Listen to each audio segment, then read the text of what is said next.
Bonjour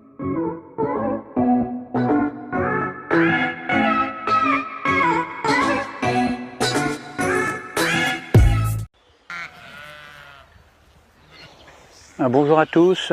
Alors aujourd'hui nous sommes le week-end pascal 2020.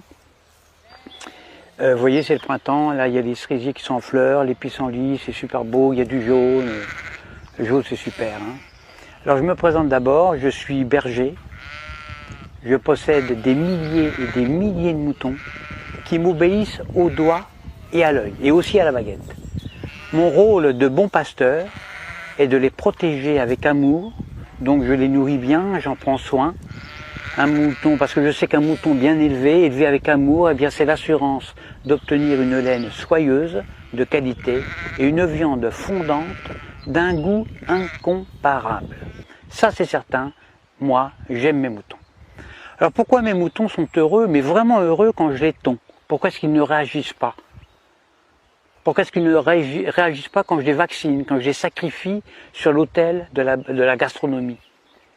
Il y a un mystère, il y a un mystère. Surtout quand on sait que moi, je suis qu'un petit bonhomme fragile, qui ne ferait pas le poids face à un mouton en colère, un seul mouton en colère. Un seul bélier peut me tuer d'un seul coup. Eh bien, le secret, le voici.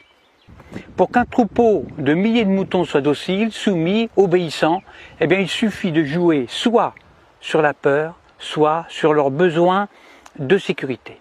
Exemple, quand j'ai besoin de les tondre, ou de les vacciner, ou de les confiner, ou même de les mener à l'abattoir, eh bien, je leur crie « Attention, voilà un loup ! Il y a un gros loup !» Donc là, je joue sur la peur. « Courez vite dans la bergerie, allez vite, vite, vite, réfugiez-vous là-bas !» Besoin de sécurité. Et là, dans une psychose collective, où ils se piétinent les uns les autres, ils se carapatent tous dans la bergerie, sans même réfléchir, parce qu'ils sont heureux de se retrouver en sécurité, confinés dans la bergerie, loin des dents du loup. La peur court-circuite la réflexion. Elle fait exploser leurs neurones. Alors déjà, qu'un mouton, il n'y en a pas beaucoup. Hein. Alors pendant que leur attention est dirigée vers le loup, eh bien moi, tranquillement, je les tonds, je les vaccine, je leur tatoue le gigot, je puce les rebelles, je castre les chefs, bien sûr, hein, en leur injectant des médicaments, etc., etc. Et quand j'ai fini mon travail, eh bien, je les relâche tout doucement par petits groupes. Alors c'est vrai qu'ils se sont fait tondre, ça ils s'en rendent compte, ils le voient, hein, mais ils sont heureux d'avoir échappé au gros loup. Ils sont tondus, mais encore vivants, donc contents, heureux. Je les fais alors bêler tous en chœur à la tombée de la nuit et je leur demande de m'applaudir à 20 h au moment du journal télévisé qui leur raconte qu'ils ont échappé vraiment à un grand danger. Alors bien sûr, sur le nombre, il y a toujours quelques rebelles, des moutons noirs, hein, qui sont des moutons plus intelligents que les autres, qui comprennent, ils ont pigé mon stratagème. Alors ils essayent, ils tentent désespérément d'expliquer à leurs frères moutons, à leurs congénères, que si le loup en croque 2 ou 3 seulement, le berger, lui, est beaucoup plus dangereux, puisqu'ils finiront tous sur une table en méchoui, ou sur la table pascale.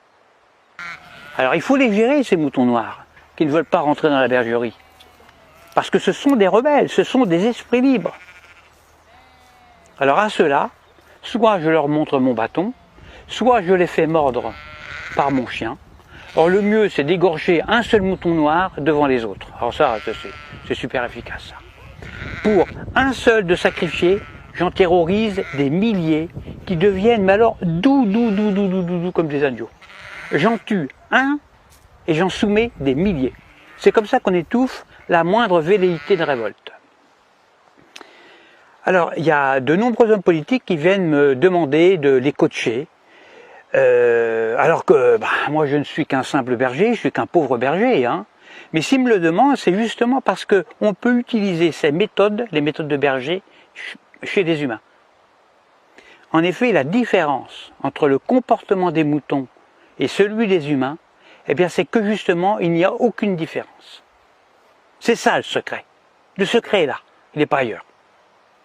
Donc, quand on veut faire passer une loi impopulaire, qui ne fait pas plaisir, eh bien on le fait pendant que la population a peur. Par exemple, on parle de crise climatique, de crise de la dette, de crise financière, de tempête, de canicule, de terrorisme, de crise sanitaire, etc., etc. À cause du coronavirus, là on joue avec la peur, eh bien on a réussi à confiner non pas des milliers de moutons, mais des milliards d'humains sur toute la planète, sur toute la Terre. Des humains, confinés comme des animaux. Des humains déshumanisés. Et le pire, le plus révoltant, le plus dramatique, c'est que les chefs rebelles ferment leur gueule. Les grands chefs, ils acceptent aussi leur confinement. Alors la seule solution pour s'évader de ce piège machiavélique sera un réveil collectif. Alors moi personnellement, je ne perds plus mon temps à essayer d'éclairer les blaireaux. Ça ne sert à rien, ça ne sert strictement à rien. Parce que quand j'explique la stratégie dont sont victimes les moutons, soit le mouton est déjà éveillé, alors dans ce cas-là, toutes mes explications sont vraiment inutiles, ou alors je tombe sur un mouton con. Et si c'est un mouton con, il ne comprendra rien à ce que je lui raconte. Parce que justement, c'est un mouton con. Alors il faut faire attention parce que le mouton con, lui, il n'est pas fautif. Il est con, c'est tout, c'est pas sa faute. Alors à bientôt pour une prochaine vidéo. Pensez à vous abonner, à diffuser la vidéo parce que je me présente aux prochaines élections présidentielles et puis j'ai besoin de beaucoup d'électeurs. Et je dis, vive moi, votre futur président dictateur. Faites le bon choix, votez pour moi. À bientôt.